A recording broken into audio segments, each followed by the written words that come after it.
It was my father's dream to see Mr. Rahul Gandhi as the Prime Minister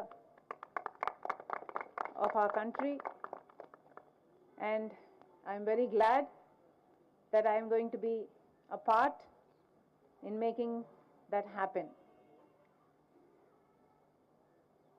Whatever responsibility the Congress Party will lay on me, I promise to fulfill that responsibility in all loyalty, integrity and diligence.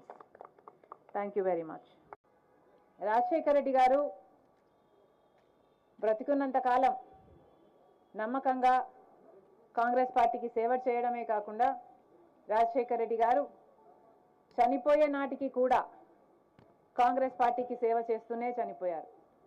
ఈరోజు రాజశేఖర్ రెడ్డి బిడ్డ కాంగ్రెస్ పార్టీలో చేరుతుంది అంటే రాజశేఖర్ రెడ్డి గారికి